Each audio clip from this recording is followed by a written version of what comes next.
Here we go again, guys. It's your pal Joey T from the Cartoon Palooza doing something a little bit different. So I put out a poll because there are a couple of animated films that I didn't get to see in theaters, but I figured I'd give them a chance to see now that I have Movie Pass, so it makes it a little bit easier for me to go to the movies and pay the monthly subscription. And I figured there were a couple of films I didn't get to see while they're still in theaters, Cars 3 and Despicable Me 3. I put out a poll online to see which movie I should check out. I noticed based on the movie times and where I was, that it would be a good idea for me to get a quick decision as to which go, because I had the same expectations for both movies, and I found that it was pretty close between each other. But when I got to the theater, Cars 3 was the movie that was going to be coming out the soonest, the showing that was the soonest, versus the other one that was going to be later in the evening, so I thought it would be better the sooner the better too. So by the time I checked the poll, I also noticed that Cars 3 won, so most people voted for it. I actually checked it after I saw the movie, and I found that more people wanted me to watch Despicable Me. Maybe next time. Hopefully it'll still be in theaters by that point. But as of now, I got to see Cars 3, the third installment to the Cars franchise, and there's a good chance that this is probably going to be the end of the trilogy, just based on what I saw. And as far as like an ending to a trilogy goes, I think they should leave at this point. This is leaving on top, if you ask me. Because as far as like the franchise goes, a lot of people don't like Cars. It's one of the lesser known Cars Pixar movies. The Cars movies are the lesser known Pixar movies, and I think they've even stated that the movies are made mostly on merchandising, and it's kind of a point they actually brought up in the movie as well. They acknowledged that, you know, the movies are more marketable than they are for the story, and it was very apparent with Cars 2 based off word of mouth. I actually didn't get to see Cars 2 yet, just based on what people had to say about it. I know I should really judge the movie on its own, but I really have no opinion on it otherwise, other than that people say that, you know, they're just putting these movies out to sell Cars toys. And I get the impression that they know that the people who watched the first Cars movie have grown up, which is funny because the first time I saw Cars was when I was in high school babysitting my neighbor. And we go back, and it's funny because I've actually watched him growing up. And it's interesting because now that Cars 3 is out, he is in college. You know, he is a college person. He's probably watching this video right now, which is funny, but, you know, that's something aside. I'll put a link to his channel as well, because he also does YouTube stuff, so I always think it's fair for me to recommend his channel, Ross Stern. I didn't think I'd be bringing you up in this video, but I am. Sorry if that makes you feel embarrassed, but otherwise, just for the point of this, is that you grow up, and now you're an adult, and this movie tries to do things that I think are more relatable to you. Kind of the same way Toy Story 3 was a movie that knew that its core audience grew up, and it's only fair that you make the movie a little bit for them. Is it a kids movie? Yeah, there are a lot of kids movies tropes in this, and I will get to that later. But as far as the movie goes, and I think it's only fair that I go in depth because this movie's been out for a while, so it doesn't really matter for me to go in depth with this one. Lightning McQueen, he's the racer, he's been on track, he's been winning races left and right, best in the league, and then suddenly something happens. They are developing newer cars that are beating out older cars, and there's a great visual thing in the film that I never really noticed, and I kind of noticed in general with Cars. Cars are very reminiscent of the time they come out, and in the 2000s I never really thought of the cars having their own specific look, but it was after watching this movie did I realize that in the 2000s Cars really had their own, in general, not movie, but in general, Cars really had their own look and aesthetic that Cars now in the 2010s, now that we're almost in 2020, have their own look, and it's very apparent that those cars run differently than those cars. You've got GPSs, you've got Bluetooth, which I think they've even made a joke about. And I think it's interesting that they incorporated that to the message of Lightning in most Rocky sequel fashion, saying, "You're too old, you know, you can't keep going on, you're past your prime." And in some ways, it's kind of true. Lightning McQueen is not as fast just by design of his car, you know, and it's not by age, it's just the way his car was made didn't have to meet the needs of the current time, so he's just not made. And in some ways, when he's still racing with everybody, that's kind of like, if you're gonna put different cars into another, type of car. Kind of a nitpick. I don't know if this is a nitpick, but I think it's a legitimate criticism. Doesn't it acknowledge that they're a different weight class? Like, doesn't it make it seem like they're not in league with those cars? So why are you going to put them in a race if you know that them being faster is kind of like cheating? So I think that part kind of annoyed me. I think by the end of the film, it's apparent that that's kind of what they were going for, and I'll get to that later. Long story short, McQueen wants to win the big race because he loves to race, but then it's through his trainer does he realize that maybe there's a little bit more to it. Kind of like in the first film where it's not about winning, it's about enjoying the ride, and that was a good message. I mean, I don't hate on the first Cars movie. I just think it's a good, decent Pixar movie, but never gets to the feels in the same way most Pixar movies do. But it's still good. It's still a relatable message. I mean, you got, problems, car puns, and you've got, visual gags. The thing I didn't like about Cars, and what a lot of people didn't like about Cars, is that they settled for a lot of kid stuff, like the jokes, the humor, a lot of slapstick, and, yuck moments that I think the audience has kind of grown out of at this point. Because I noticed watching this film, there wasn't a whole lot of that. I noticed that they actually downplay a lot of car puns, and what I thought was hilarious is that in the movie, every time a character makes a pun, they laugh at themselves, or they acknowledge that it was stupid. So it's almost like saying they know that puns are dumb. And I think that's both good, because it's a legitimate criticism people have had, because this is cliched, it's tired. We've seen it so many times in animated films where every serious moment's got to be finished off with a dumb joke.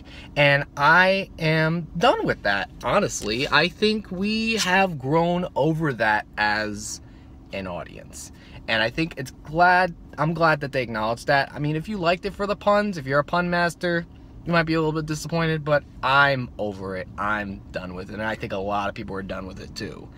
And with that said, there was something about this movie that really resonated with me, not just as this film being a successor to another movie, as what most sequels should do, kind of like take themes and improve on them, or, evolve that theme, which is the idea of, in most sports movies, when is your time to put up the towel, and when should you do it, and how should you do that? And you get that with the trainer character, Cruz Ramirez. And it was through there that they did something. They really there's certain times in movies where they pull the rug right underneath you, and they do something that you don't see coming. And there's something about this movie that now I'm breaking down to Joey Tedesco for some reason. This is why I came up with the character. But for some odd reason, Cruz Ramirez, I think it's what I'm saying, Cruz Ramirez, she does something in the film where you find out she wanted to be big, but through anxiety and a lack of confidence, she couldn't do that. And I think it's interesting because there are a lot of people who don't have confidence.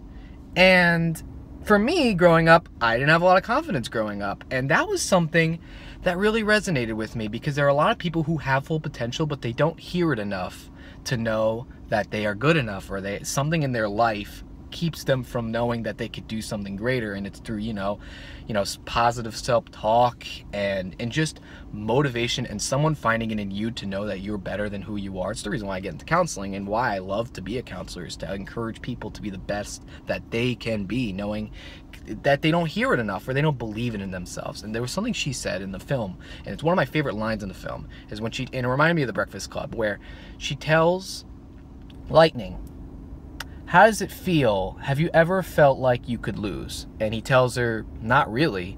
And she looks at him, and I knew what she was going to say. And she said, "I wish I knew how that felt."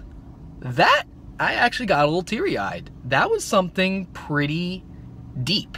That was a meaningful message that I don't think a lot of films do right.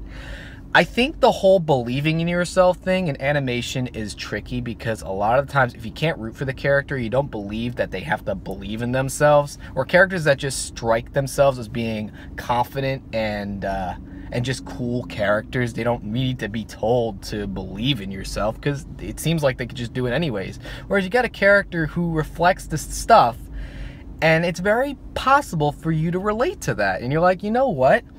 you do need help, and that's not bad. And you actually root for her. And there's a point of the film where I kind of wish they opted out for something, but the more I'm thinking about it, it makes more sense. So Lightning needs to win the race in order to decide what to do with his career. So he enters into his last race as part of a deal, I think with the voice actors by Nathan Fillion, probably some other voice actor, I didn't bother to check.